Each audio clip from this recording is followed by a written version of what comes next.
If you'd like to talk about your own Bigfoot encounter, or if you're looking for help from a Bigfoot investigator in your area, email me at bigfootcrossroads@gmail.com.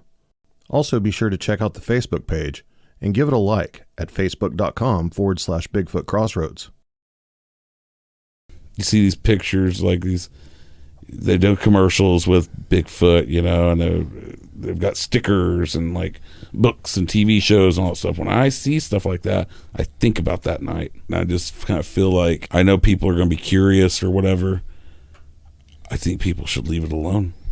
If you really seen one, I don't know, maybe you would be interested in seeing more of it. I wasn't. I don't want to be around that thing, and I don't want to get in the clutches of that thing. Whatever it is, I don't want to be in the clutches of it. Do you think they're dangerous? Yeah, I do. It still scares me. I think about it. It still scares me.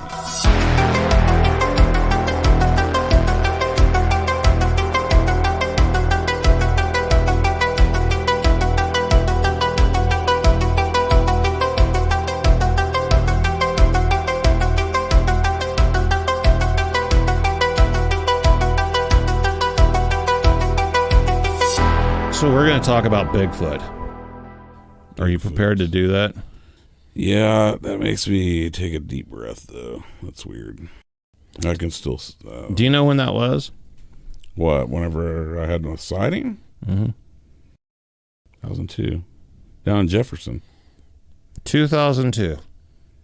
Yeah, I was like 26, I think. No, I was 25. A long time ago. Yeah. Yeah, dude, I'll never, ever forget that. I still see it. I can still see it in my head. I still get the same weird feeling. And when we talk about it, it makes me a little panicky. A little anxious? A little bit, yeah. Now, if listeners have followed my podcast journey or my Bigfoot journey over the years, they've probably heard this story. If they subscribe to the YouTube channel, they've probably heard this story. But surprisingly, still to this day, I will talk to people and they will tell me that your encounter story is their favorite. Out of every story I've told, out of every episode that I've done, all the stories, yours is their favorite. Because I think that most people can relate to you as just a person. Yeah. And how like a normal person would react to this whole thing. So I thought it would be interesting to have you on again for the first time for a lot of listeners and kind of go back over what happened, your journey, my journey, the whole thing. Yeah, I guess I could agree with that. Like on the outside looking in, if I didn't know, if I had listened to the story myself, I would probably like it, just because I put myself in that suit of, I didn't believe in this shit. Right. Like, not at all. I actually thought you were kind of crazy at that time. I remember, like, when you were telling me about, like, we're into Bigfoot, blah, blah. And that had been, like, I think a few years prior to that incident. Yeah, I had just started really getting heavily involved with the Bigfoot community. I had always been interested growing up, but late 2000, and then really getting involved in 2001. But it was probably just a year, maybe 8 months before that, where I'd actually started going out in the field and everything. Yeah, that wasn't like well, you know how like now you see all this stuff about Bigfoot, and it's a popular thing now, I mean, Bigfoot is.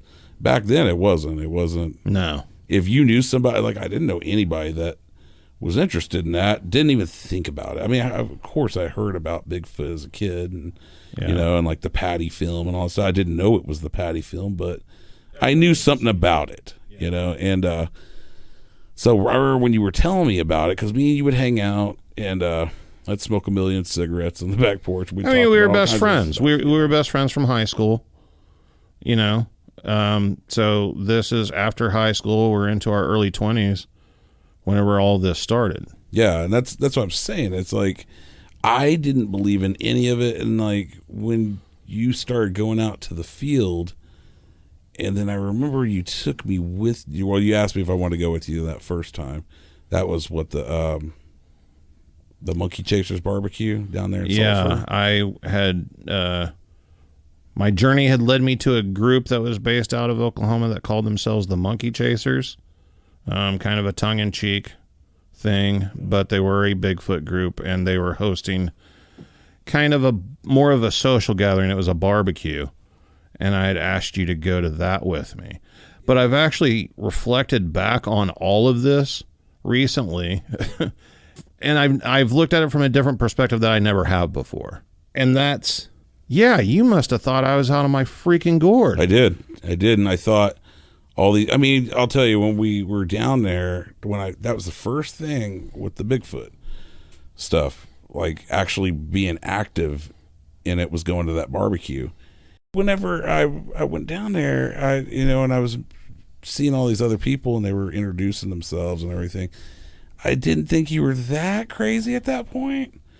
I just, because now I see other people are involved in this, and I just, in my head, I'm thinking, maybe this is just something they're into to pass the time. I don't know. Just a hobby. So that's what I'm thinking. It's one of those things, and it's just, and like you're a writer, and it's like, okay, what's going to give him, something to write about? That's what I really thought. I started thinking until we started going out into the woods later that night, and then I'm like, okay, no, he's full board crazy. This is ridiculous. Why are we in the woods? Why are we doing this? What did you think about the fact that, like, you and I mean, the Bigfoot thing had to have come from left field for you, because I don't think it's something like, we would hang out and drink and like play foosball and shoot pool and stuff like that, with our group of friends. I wasn't like sitting there talking about Bigfoot or anything up until that point. And then we get out there and like, no, I knew you had a slight interest in like monsters. Yeah. But like I said, I just went back to the whole writer thing, thinking it's fantasy. It's something, it's for material to write, maybe write a book or something. That's what I thought. What did you think whenever you started meeting some of those other people, though? Because as far as that group's concerned, I was way younger than everybody else, completely different background than everybody else. Well, that's what I thought it was for material. Just like I'm doing research for my writing purposes. Yeah, I thought maybe, which would have been a great idea, actually. Yeah, that's what I thought. I didn't know that you were that heavily, and they all knew you, and like, you guys, I mean, and you were doing the internet social media thing. Yeah. Way before I was. So like, I just couple that with this. The whole thing's weird to me. And I was trying to keep that world separate. Yeah. From my quote unquote real life and my friends and everything. This was like kind of the first transition where I'm blending those two worlds together and kind of, like, okay, we'll try it. The only interest I had was like in my head thinking, okay, well, what can I get out of this? Well, I do like to go camping, and that's what I thought, though. We're going camping. I'm like, well, am I going to get to go fishing? Are we going to go swimming? Like, no. And I remember buying a pack of cigarettes at the store, and you're like, you're going to need more than that. What? Yeah. I'm like, what are you talking about? We're going to the woods. And so then we're all just sitting around, and everybody's just like talking about Bigfoot and their sightings and all this, these calls and all this other stuff. And I'm just like, okay, so I'm the odd man out, and I don't know what everybody's thinking here other than they're all wrapped up in this, and I have nothing to say to any of these people. So I'm just the observer the whole time, and I think everybody's crazy. But I didn't think you were as crazy when I met all those other people until we went to the woods, and then you were really into the, like, you had the equipment, all the stuff. Was the bionic ear? Yeah. Do they even use that anymore? Like, I think some people have made their own. They don't sell them anymore, I don't think. You had like a tape really. Recorder with it. Yeah. This was old school, man. Yeah. I just thought, they've got equipment. And then you've got some crazy old guy over here that's making these woo, woo, woo, like yelling and stuff. And I'm like, this sucks. I'm not gonna lie. Yeah. I thought, this sucks. Why did I sign up for this? But you're my best friend. I want to get out of town. Okay. Well, what's kind of funny about it all is it was on that trip that I actually had my first sighting. Yeah, And I went around, and I didn't really like want to talk to you about it. Yeah, I was going around telling other people about it, but then I was like, I don't really want to tell Rod about it because he's not into this, and I was very, very concerned with what you were thinking at the time, and like I remember just kind of like the look on your face. It was just like you said, like, well, he says he did. I believe that he thinks he did. But I didn't see nothing. Yeah, I'm like, I remember we went down that one path there in Sulphur, and it was at night, and I'm like, in my head, I'm like, why the hell are we going down this thing? Like, this is pitch black dark. Yeah. And, and everybody's telling me, like, oh, you might see some eyes, and I'm like, okay. Yeah, that was that long hike we went on. Oh, yeah. It seemed like it was a lifetime. Yeah. And it's like there's mosquitoes. Oh, it was and horrible. I'm from the city, so yeah. I don't do mosquitoes. Yeah. Like I said, we go camping. We had a camper growing up. You know what I mean? Like, and we just did all the fun stuff. That's what I kind of related to until we got there. And then I'm just like, this is so out there. And it gave me a sense of anxiety. Just because I didn't know anybody, and I really didn't believe in the Bigfoot. Like most people, I thought there was only one of them. Mm-hmm. I didn't think that there was like a species of these. I didn't know that part of it. I thought, well, there's only one Bigfoot, so how do they know this Bigfoot's in Oklahoma? But could he be in Michigan? Yeah. Could he be in Washington State? I would think Washington State, maybe. As a side note, just because everybody tends to go down this path, you're Native American. Yeah. Your family is, for the most part, a very traditional Native American family. You grew up around elders. Your grandmother spoke Cherokee, didn't she? English was her second language. But just because you're Native American, Bigfoot was not like just this thing that y'all talked about or anything. No, the way I grew up being Native American, we didn't, the traditions start fading, as the years go by, the decades go by. The next generation doesn't carry on as much, right. By that time, it was really my experience of being Native American was powwows. Whenever it came to Bigfoot and paranormal stuff and just stuff like that in general, how did your family approach it? Like, was it talked about? Did they ever mention anything? Never mentioned a word. But, that doesn't surprise me. And I don't know if other Native American families are like this, but grandma and, the elders and stuff like that, they didn't talk about stuff like that. Yeah. That's not something they talk about, because the way those people, and when I say those people, meaning the older people, right? They just, to them, things like that is a part of nature, and you just don't talk about it. Mm-hmm. You let it be. Because I know, you just let it be. I know you have some healers in your family, so you had witnessed things. Oh yeah, that may not have an explanation.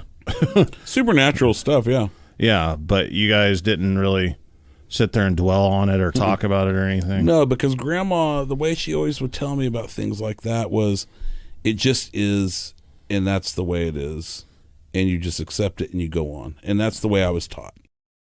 You just accept it and go on, and you don't talk about it. I remember whenever we were younger, before the Bigfoot stuff, you and I, on several different occasions, got into these huge debates and conversations about stuff because, I grew up in my house believing it's haunted. I would talk to you about stuff, and you just never wanted to talk about it. You just, shut down on me anytime the paranormal subject came up. And the paranormal subject, I was probably talking about it way more than I ever talked about Bigfoot. Oh, yeah. Yeah, I knew about that back then with you because we'd had conversations about that because, someone would pass away in my family and we would be visited by them, you know?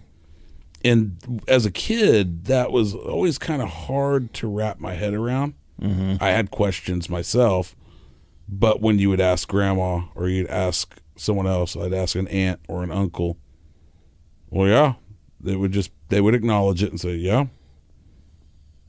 but that's just the way it is. Yeah. And there was just no rhyme or reason to it. There was no reason to ponder it. Just accept it. Just accept it and go on and be happy. It wasn't like a sit down, let's explain this to you, and this is what, but that's the difference between. Set out the camcorder and see if we can catch an orb. Yeah, no, that would never happen. Right. No, that would never happen. In fact, I think that would offend those old elders. That would offend them, I believe, you know. But it was just something that we didn't talk about, and, you know, a lot of stuff, you know. There's a lot of supernatural stuff that I've witnessed that even to this day it doesn't bother me, you know. Like my aunt recently passed away, and you know, some supernatural things happened around her that I'm not going to go into, but I noticed them, but I don't ponder on it, you know, and because I was just taught that way. So, you know, I guess when we die, it doesn't really bother me to die, I guess, because I don't, it's just the way it is. You know, it's just the part of living. Right. And there's, you know, I don't think about the afterlife. I don't, you know, and I know that that's big business now. You see that stuff on TV, you know, like the ghost hunters and all that stuff, you know, like I don't really get into those shows. Once in a while I can get into watching that stuff, but it doesn't make a difference to me. Just you know what I mean? A lot of times in the Bigfoot world, there's kind of this, I don't want to call it a stereotype, but almost like this just common belief that whenever it comes to like Bigfoot and the supernatural, that Native Americans have like a special spiritual connection to it, and it's just this huge spiritual thing. So I always thought it was interesting where your family, who later on we would find out there were elder members of your family who were very aware that Bigfoot existed. Oh, yeah. But it wasn't like that with your family. They didn't have, you know, they're not out there like, you know, trying to get into contact with Bigfoot or anything. Or no, after I had that sighting, I had talked to Grandma about it, and I talked to other family members about it. And the way Grandma didn't call it Bigfoot. I can't remember exactly what Grandma called it.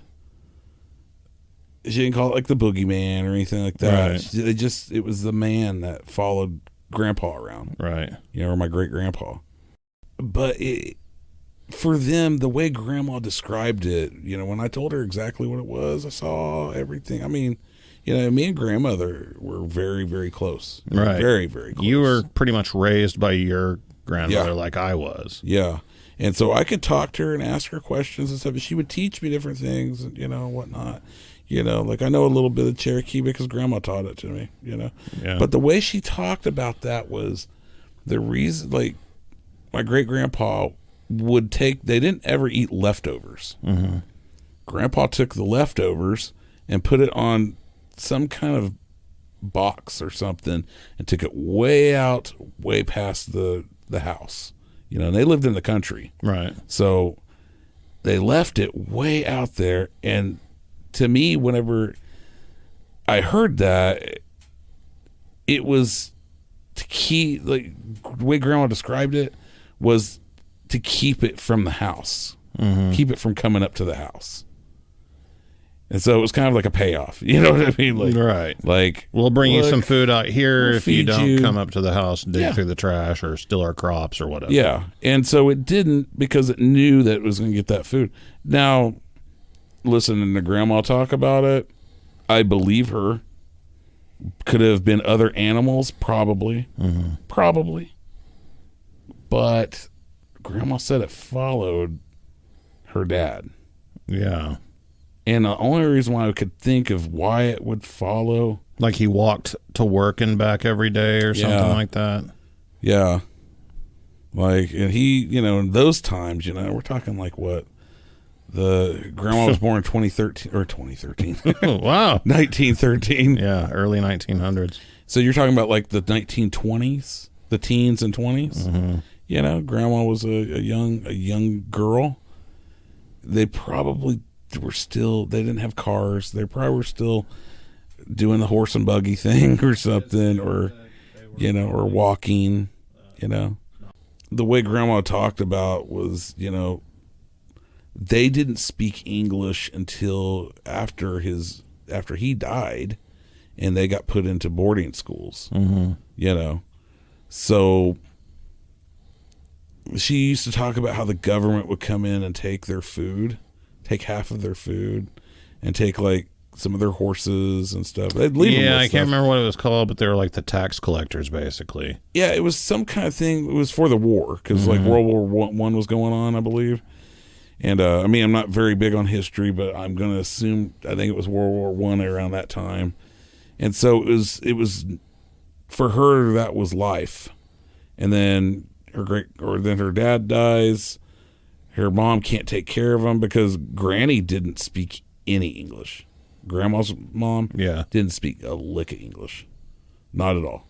Like, I never met her, but I have aunts that are still alive to this day that did meet Granny and knew Granny, and would talk about her. Yeah, she didn't speak. She only spoke Cherokee. She did not speak any English. So she couldn't take care of all of those kids. So the government come in, they put them in those Indian boarding schools, like Chilocco. That's where Grandma went. That's up there in Kansas. I think we've been to it once. Yeah. So I guess what I'm trying to say is, just giving you a time frame of what that was like back then for her, to see that thing going and following her dad from place to place. I think it was, if I'm to get into the mind of Bigfoot, or to that particular Bigfoot, maybe it was to protect him because that was their food source. That was a guaranteed food source for them. And I would think that, I don't know much about Bigfoot other than what I know from you and from what I've seen. I don't think that they are a man per se, like how we're men, like intelligent men. I think there's still some kind of carnalness to them, like sort of a primitive. Yeah.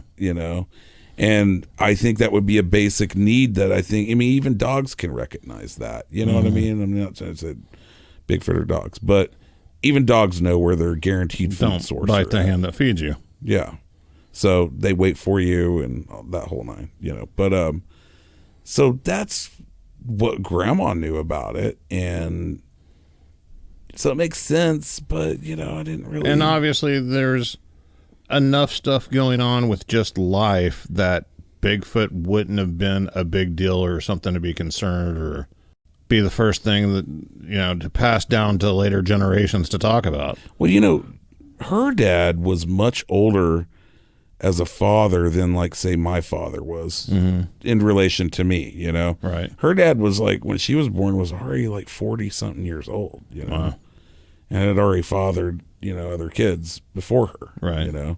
So, and I say 40s, like, maybe he was in his late 30s. I really don't know, but I know he was much older. But he would have been older and she would have been very young. And the reason why I bring that up is because whenever those people knew about Bigfoot or seen Bigfoot or whatever, I think they just accepted it because you're talking about the 1800s now that they're growing up in, where, like, they're living in the woods in, like, a cabin or something, right?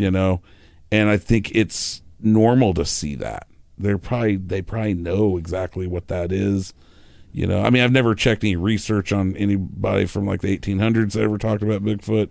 I think I heard something on TV that Lewis and Clark seen Bigfoot, on their travels. There's a lot of different stories from, pioneer days and stuff that date back real early. But it's interesting because later on in life, I would find out I was actually raised by my great-grandparents, which is very uncommon. But my great-grandmother's mother had one of her hogs stolen by a Bigfoot one night before, my great-grandmother had ever been born or anything. And that was during the 1800s in Arkansas. Yeah. And that wasn't like a story that I ended up hearing it by accident. Like, Granny never even thought of it or thought to tell me about the story or anything. And it was a story that my uncle told me, who knew my great-great-grandmother and had an interest in Bigfoot whenever he was young. Yeah. Which is crazy. And she had related the story to him. He had picked up on it over the years as a kid. But I would agree with what you're saying. Back in those times, whenever, people are still just like spreading west, Yeah. living in cabins in the woods, basically, I think, there's probably a lot more interactions between humans and Bigfoot for sure. Well, that's why I think that some of these things that, you hear on TV or you see on TV, that, I think some of that stuff may have been real, maybe, because they talk about it. Like, I'm just going to throw a general one out there. Dragons. Me and dragons aren't real. Well. But were they? I don't know. I mean, they wrote about them. Breathing fire. And all every that stuff. place wrote about dragons. Every continent, every civilization had stories about dragons, which I always thought was pretty strange. Yeah. It's one of those things where it's like, okay, whenever I first saw that Bigfoot, after that, the mind that I went through on right. that, it lasted for at least a week. And then I came to this acceptance, and I remember just thinking, oh my God, if that's real, what else is real? And then I started like going down that rabbit hole, because I had the internet back then. It was brand new. We had dial-up, all the thing. But I started going on, I don't think we had Google at that time, but trying to figure out other things. And it really just literally blew my mind. I just tried to wrap my head around that. And then I'm just thinking, oh my God, what else have we never seen? So that gave me an open mind at that point. It changed a lot of things for me, I should say. It changed a lot of things. So you went on the barbecue trip with me. I had my first encounter. Yeah. You were not there when it happened.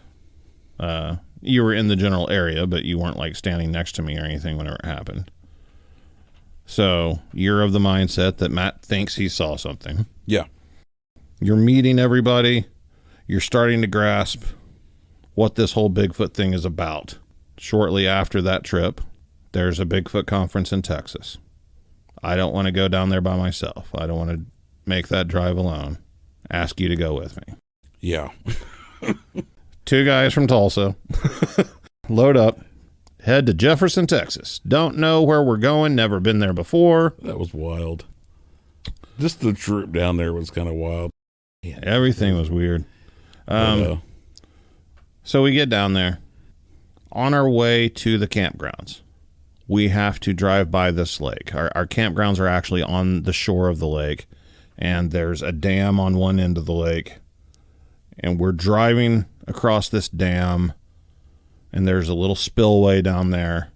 And I just happened to see a little dirt road that turns off the service road down there that winds off into the wilderness, out in the middle of nowhere. And I just remember making the comment like, hey, that looks like an interesting place for us to check out later. Yeah. Then we go on to the campgrounds, meet up with everybody. I think we went and scouted it during the daylight. Like, we took some other people and drove off in there to check it out and everything. And then we ended up going back there later that night or something. Yeah, it was that night, I think. Yeah, it was that later that same night. Now, meanwhile, there's a Bigfoot conference going on that we're attending that Friday night. A question and answer session, meet everybody. I think maybe That was the night we went out to dinner. I don't remember. Lauren Coleman was there. Yeah, he was. I stood right next to him, didn't know who he was. And is he still alive? yeah, Is he really? he is. He was recently awesome. featured on the cover of a senior magazine. Really? Yeah. I thought he was a nice guy. I really Yeah, did. I thought yeah. he was an interesting He fellow, runs the you know. Cryptozoology Museum in Maine, I believe it is. How old is that guy? He's not that old. None of us are that old. Just quit trying to figure it out. I'm kidding. No, he was a great guy. I liked him and that. What was that other guy's name? M.K. Davis. M.K. Davis. I liked him you too. liked the big patty cutout. Yeah. I liked his thing about that was interesting. Yeah. Because I learned a little bit about Bigfoot through that, and I was like, oh, okay. You know, still skeptical at this point. Well, I You mean, know? just that, for instance, in my mind, these are all people that I either interact with or kind of interact with on a daily basis. I'm putting names with faces for the first time, you know, but like, these are my peeps, Yeah. you know. I kind of forget about you being there, Yeah. you know, at the conference, which would be really weird, I guess, once again, for you, like, what you must have been thinking, because, you know, I say Bigfoot conference, like, let's be honest, it was some folding tables and chairs inside of a church. Yeah. Well, you know, I do art and stuff, and it made me think as a young person, it's like, okay, these people are all like people that, you know, Bigfooters look up to, you know, and they're really interested in their work and their ideas on Bigfoot and blah, blah. But to the outside world, no one knows who they are, you know, and stuff. I can only relate that to like the art world because it's the same way, you know. You have all these artists. I think there's something just so magnificent about this one artist, and mom's not gonna know who it is. My Right. sisters don't know who that is. If you're not in that, you know, subculture, you know. Right. And so that's how I related it when we were there. Was like, okay, well, these are all people that, you know, I mean, they're nobody to me. I mean, they're interesting, nice people, but right. don't really know anything about it. I mean, have they even seen the thing?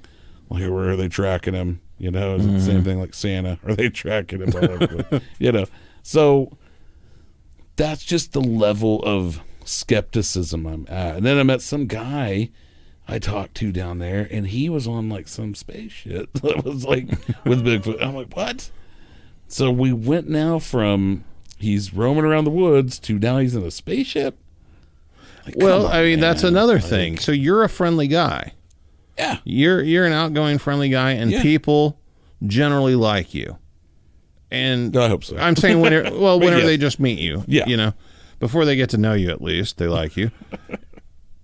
So like all these people that are there, they don't know all these other people either, but they were just under the assumption that, you know, if they're meeting you, you're just one of them.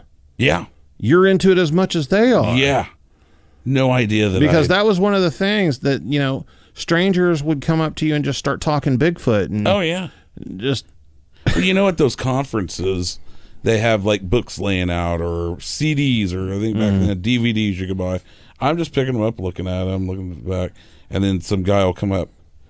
That's a great video. I bought that last conference. It was, and then tell you their whole spiel about it, you know, Right. and then find out they're from like Indiana or something, Yeah. you know, and it's like, oh, okay, that's cool. I might check that out. I have no idea that I never gonna buy it. Yeah. Like I'm just here to support this guy. He's my best friend. You know, like I can't explain that, so you know. So I'm sure at this point, people are listening. They want to hear the story. Yeah. So to me, it's a great encounter because I was there and it happened to my best friend. There's no buildup. There's no, we did something to make this happen. There's no, we were tracking through the woods. I mean, we had seen that spot on the way to camp, that dirt road. We went back there that night. It was probably about 10:30ish. Yeah. There was a ton of people with us. Yeah, we broke up into 2 groups. My car, which consisted of me and Roddy and 2 other guys, stopped at one location, and then the road turned to the right and went on down a little ways and dead-ended about a quarter mile away, I think.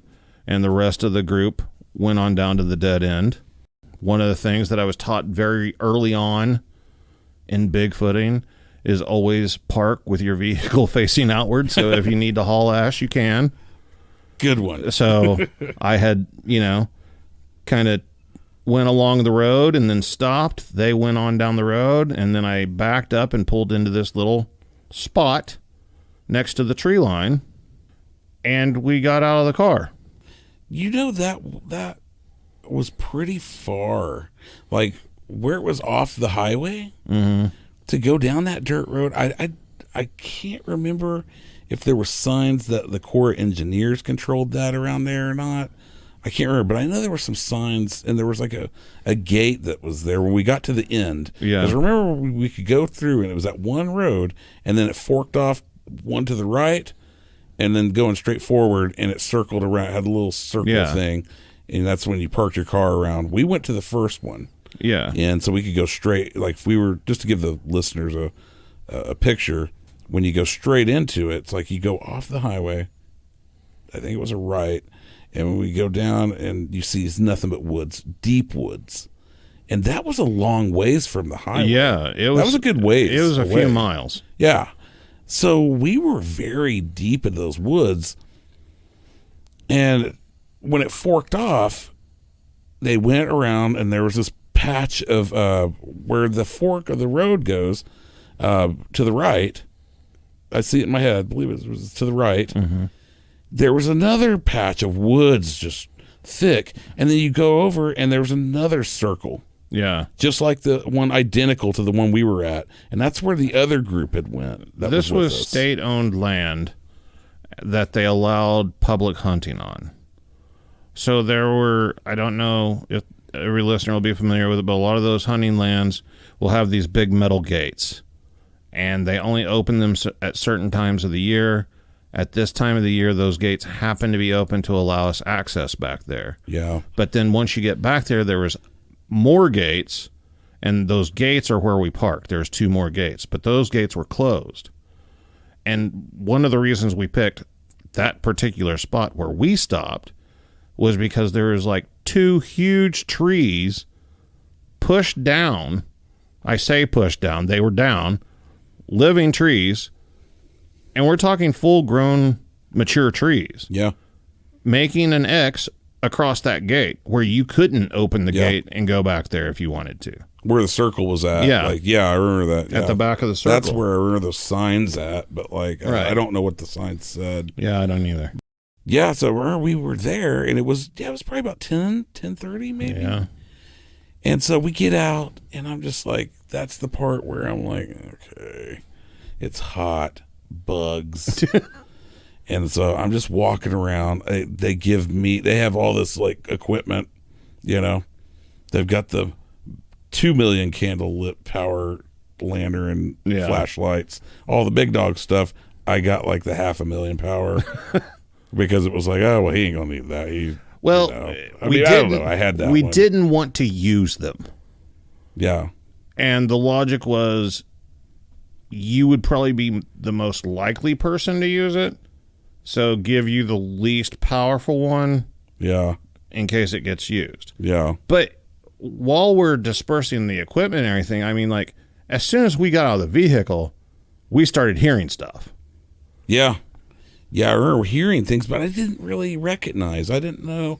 I mean, I knew from that last thing at the Monkey Chasers barbecue in Sulphur, I had remembered listening to some of those people talk, and I remember hearing the whole, like, I remember that one lady told me that the Bigfoot will sound like it's mimicking the owl. Mm-hmm. And like, who cooks for you? Like, I can't remember that whole a barred owl thing, call. but it will mimic that, but it won't sound exactly like the owl. And I remember hearing that, and I thought that was a little weird. And that was at Monkey Chasers in Sulphur. And then I remember going And I'm just telling you my memories from that, just so your listeners know what I know at this point in time, just from what I remember and retained. And I still think everybody's crazy. Okay. Yeah. So, but I remember like the whole stench thing. Yeah. That was really resonating to me because like I couldn't understand that. And then I thought, no, they're sitting there making all these calls and there's some sort of, like animal that smells like crap. Yeah. That's coming up here. That's what it is. We're just calling up wild animals. Yeah. So I don't know, I didn't know that was a distinction. I mean, I did know because those people had told me, but I didn't know. So now we're in Jefferson. I know those things. We're hearing stuff, don't really smell anything yet. The stench thing's not there, but I'm just like walking around. I'm bored because we're out there a long time, it seemed like, which maybe was only like 20 minutes. Yeah, it wasn't long. Anything happened. And so then like I'm just standing there and I'm like wanting to play with the flashlight. So then I remember what that one guy told me. If you want to look for Bigfoot and you want to have a sighting, Bigfoot creep down low on all fours and they hang out right by the tree trunks. Mm-hmm. That's where you're going to see the eye shine at. So I remember that guy telling me that. So I'm like, okay. So if you see eye shine, that's when you flick the light. Now, keep in mind, whenever you say that guy, it's not me. I didn't tell you that. No. I have no idea at the time that what you're thinking, what you're doing, anything. In my world, we got out, we dispersed equipment, shut the doors. Whenever the doors shut, I heard something running on what sounded like two legs right there in the woods. So me and the two other guys who are both longtime veteran Bigfoot investigators or hunters or whatever you want to call them, we're all focused on that. Yeah. And like, we heard something running. It didn't run off. It stopped. It's still here somewhere. So we're trying to find the source of that noise. And again, you kind of became a back thought. Yeah. I mean, and I heard all that stuff too, but I didn't really put the two and two together because, like I said, I don't believe in this stuff at that point, At that point, I'm like, man, this is a waste of time. I'm just sitting there like buying my time out, really just wanting this weekend to be over. You know what I mean? Because at this point, I'm just bored. And and it's like, and man, this was you night should one. Really value my friendship because I do. I put a lot into that because I was like, oh God, this sucks. Why did I agree to come out here? I could be at home drinking and chasing women, So that's the thing I looked at and I was just like, yeah. But I'm sitting there, but I remember that guy. I'm so bored to the point where I'm like, let's see if this is for real. Let me just see if what this guy told me is true. So we're hearing everything, the wrestling and all that stuff. Well, I saw something that looked like eye shine. And when I'm looking at it in the woods, it's like, okay, here's the tree. Here's one tree. If you were the Bigfoot looking at us, you would be on the right side of the tree. For me, it would be the left side. So I'm looking at it. It's on the left side. So I spotlight it. I just flick it. The eyes just are glowing. And it's that whole amber thing, but like not like red, It's like all I can say is amber. It's got that brownish look to it. And then it just, boom, moves right to the right. It's left. Real quick. And I'm like, what the hell is that? So directly behind the tree trunk. Yeah. And so then I go again. I'm looking. I'm like, and I hadn't said anything yet, although I'm sure y'all see my light, I flick it again, and then I see it again, and it's looking at me. And I'm like, in my head, I'm thinking, is this like a fox or something? I don't really know. Yeah. But I don't know it's Bigfoot or anything like that. So then I remember saying something like, hey, guys, I got eye shine here. And then you guys come over, and then it moved again. It gets over to this other tree, and it's over on it's on my right side, it's left, and it's down there at the bottom of the tree trunks, where that guy told me it would be at. And this time it's like, I'm looking at it and I'm like, I've got it. I'm looking right at it. Yeah. But I still think it's eye shine. I don't know what it is. It's some animal is what I'm thinking, And I'm just sitting there. I'm holding that position the whole time, waiting for everybody else to come up. And I think you were behind me at that time. You were. I think you were behind me at that time, because I remember looking at it, and then all of a sudden it closed its eyes. And I was like, okay, well, it's not there anymore. So in my head, I'm thinking, if it closed its eyes, if this is going to be a Bigfoot, it's standing up at this point. It's got to be standing up, or it's still sitting there. So I just raised the light up, and when I did, that's whenever it looked, and I saw the eyes again, but now it's standing up, and this time it came out from behind that tree trunk and grabbed the tree.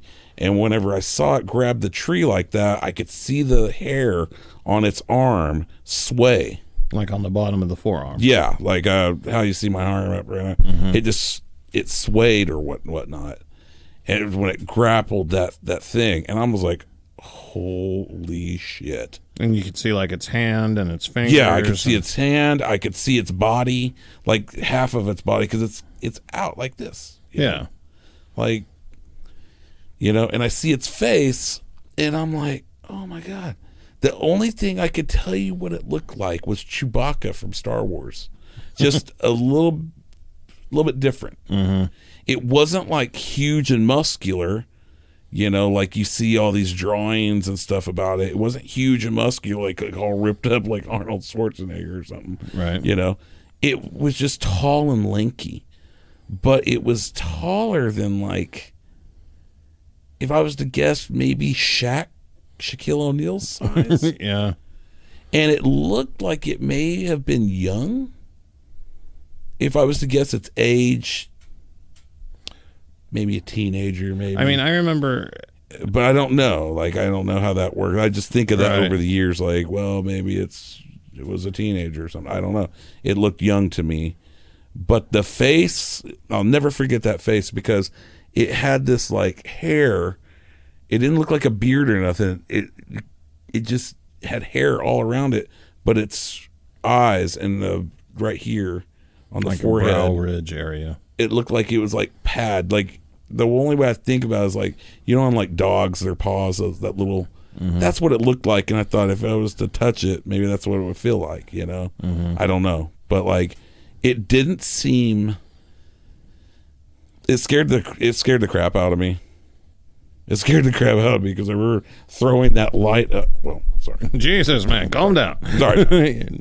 But I remember throwing that light back like that, and I think I hit you, and I turned around and ran. And I think I ran through you and someone else and went right to the car. I got around by the driver's side, because you had that car pointing, going out. So the driver's side is facing on this. I went around that side. On the opposite side of the tree line. And I'm thinking, okay, well, if this thing's coming to get me, he's going to have to come around that car. And I'm sitting there trying to open that door, and it's not. You've got it locked. And I'm just like, open this.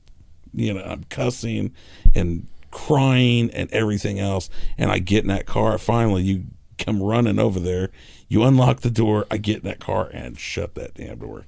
Yeah, you were in hysterics. Yeah, I was freaked out, because you grow up don't Bigfoot's believe not in this real. stuff. Yeah, Bigfoot is not real. I can't comprehend what I'm seeing. And then you hear stories, like I heard stories from all these people that have claimed to have a sighting, and some of it sounds like it, of what I just saw. Mm-hmm. And then I'm thinking, okay, was that like men in a suit down there? We're at this conference, and then I'm running into roadblocks, because I'm like, no one knew we were down there. No one knew we were down there. No one's going to go through those links just to scare the crap out of somebody. I mean, there's no place. They would have had to have walked miles.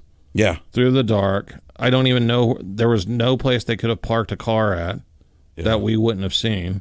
Yeah. There was one road in and one road out. Yeah. It wasn't. It was a random spot that you and I saw on the way to camp. We didn't tell anybody that we were going out there. Yeah. We didn't even know we were going out there until we were on our way out there. Yeah, because that was, I remember, like, everybody that was in the thing, like, we were just like, okay, well, just follow us. We'll go over here. And I think we checked a few other places first as somewhere to look. It seems like and then that's what I think it was when you had told the rest of the group, like, hey, let's check this place out. I saw this on the way in. Yeah. So, I know that wasn't plausible. So I couldn't wrap my head around it, and I still can't to this day. And I still think about it, and I haven't really been back to the woods since that. And I mean, I've went fishing at like Claremore Lake, it's like national park where there's lots of people around. So, but I have not been back out to the woods since then. Not in the wilderness. Not in the wilderness like that. No. I mean, I've been to a couple of things, but nothing like that. Like I used to have this thing where I wanted to do the whole primitive camping thing. I was optimistic about that.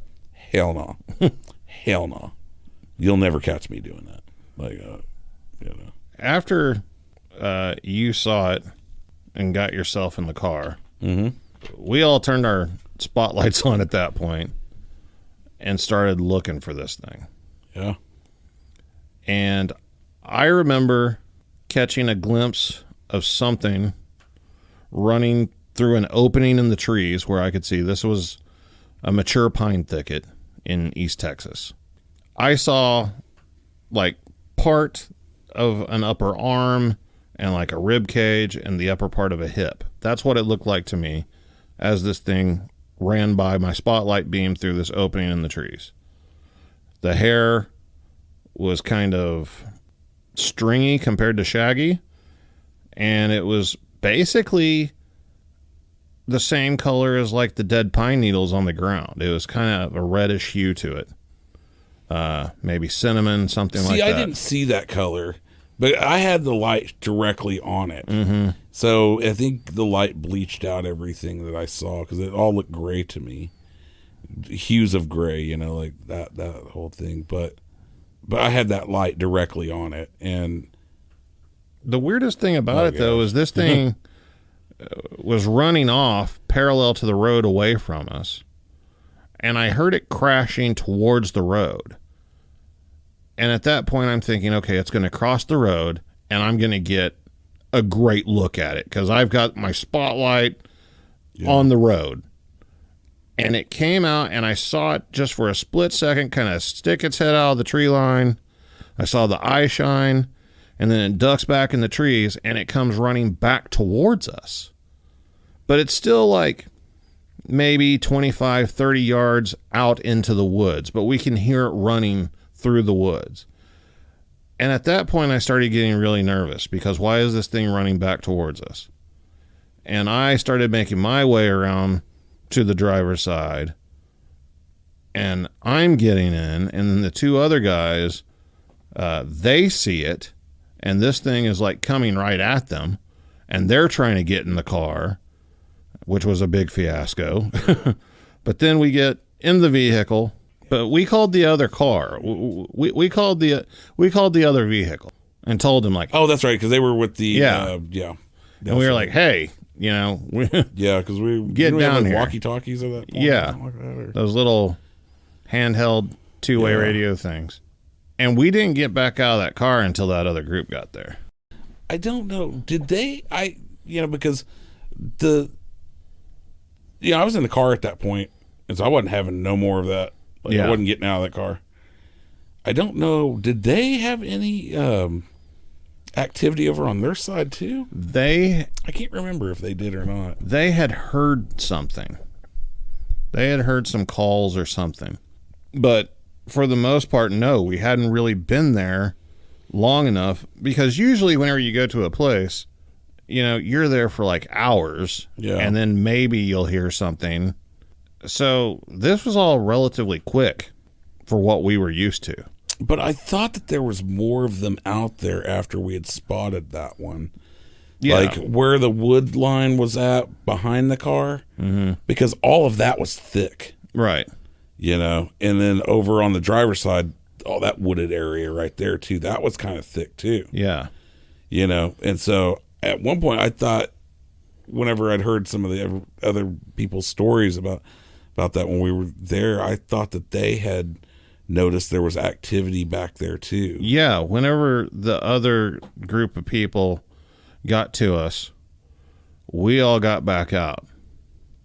You were still very shaken and very upset and staying in the car. Yeah, a couple of the women there got in the car with you and kind of calmed you down and everything, and eventually you got back out of the car. But the activity didn't stop. Even though all this was going on, now a second car was there, well, a couple cars. Yeah. The activity kept happening, and people were still having, like, sightings and hearing whistles and vocalizations, and limbs were being broken. And that went on until, like, 1:30 or 2 o'clock in the morning. Yeah, that was crazy. It was the craziest thing that I've ever experienced in the Bigfoot world. Just that amount of activity right in that one location. They didn't leave. They could have just walked off into the woods quietly and, that would have been it. But they stayed there for some reason. And I remember that little kind of overgrown circle area that you've referenced. Yeah. I kept seeing what looked like one, like, peeking up. It would, like, stand up and kind of look over like a hedgerow, basically, and then duck back down. And it was, like, pretty much playing peekaboo. And multiple people saw that going on. I think a couple people even had, like, a video camera that they were trying to capture the stuff with. It was just really crazy. I mean, since then, I went down to Sulphur a few more times after that, but we didn't really get much. I mean, maybe some calls and heard something. But I can tell you, to this day, I know how to look for them. Yeah. I don't know if I know how to call them out to us, but it makes me think twice when I go out, if I see woods. Because remember the next day when we went back during the day, and that place was destroyed. Like, tree branches that weren't there the day before, now stuff is out in the road, the whole X formation things, and stuff like that, with the branches and all that stuff. Now all that stuff's out in the road, and it's just destroyed through there. And I'm like, well, what do they do? They get pissed off if we come up. Well, that's the thing.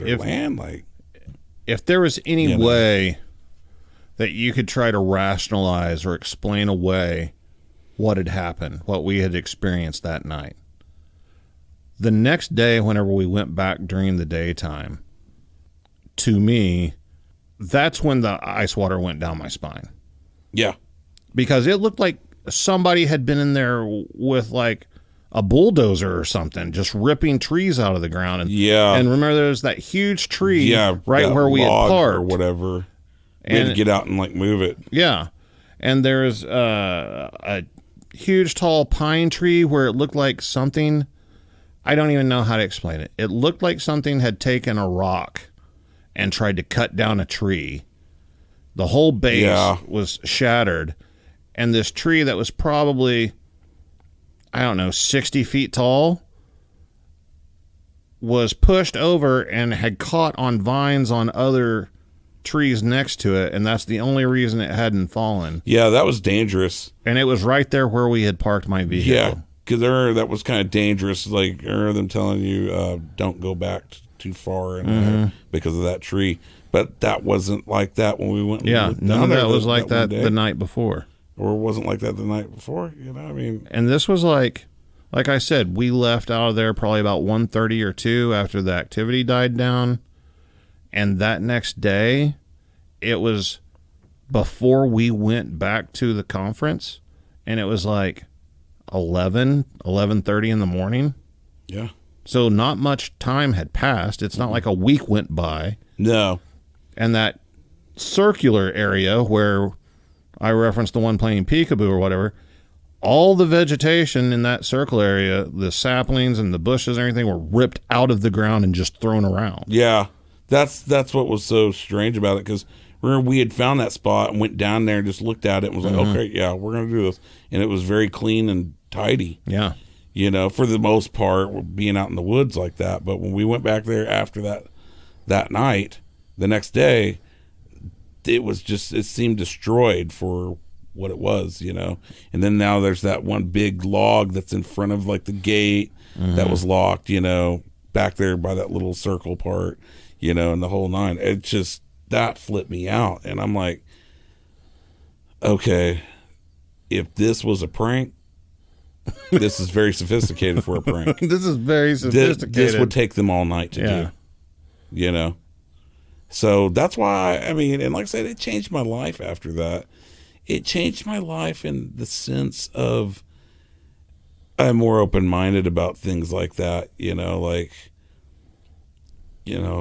whatever's out there. And it made me think, honestly, man, it made me think of how insignificant our lives are, you know. And what I mean by that is there's so much stuff out there that's on this world. Well, what the hell's outside of this world? Right. What's on other planets? You know, and I keep up with that stuff, you know. Like, I like the whole UFO thing and stuff, you know. I'm not a big avid guy of it, but I pay attention to it.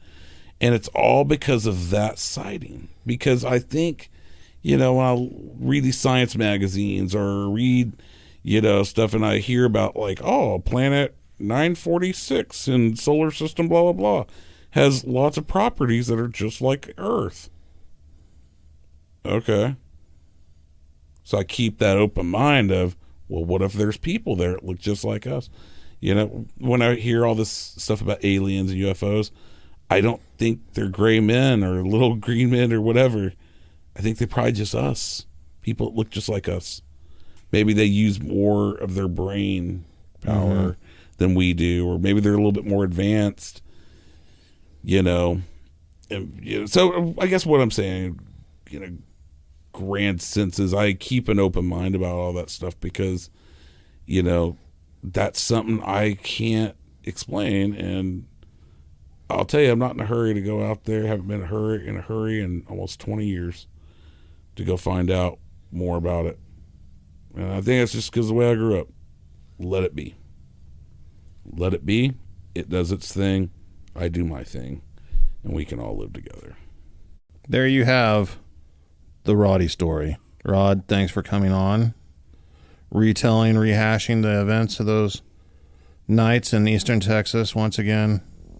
And if you've had your own Bigfoot encounter you'd like to share, or if you'd like help finding a Bigfoot investigator in your area to talk to, reach out to me at bigfootcrossroads@gmail.com. If you like hearing Bigfoot stories, don't forget to hit those 5 stars and follow or subscribe on whatever platform you're listening to. If you'd like to go a little further with your sport, feel free to check out the merchandise page at bigfootcrossroadsmerch.com. And as always, thanks for listening. Be sure to check out my other podcast, Planet Fear, where myself and Lauren Smith talk about all the fearful and frightening things out there, from encounters with the paranormal to stories of true crime. Go to planetfearpodcast.com for new episodes and links to all the places you can find us.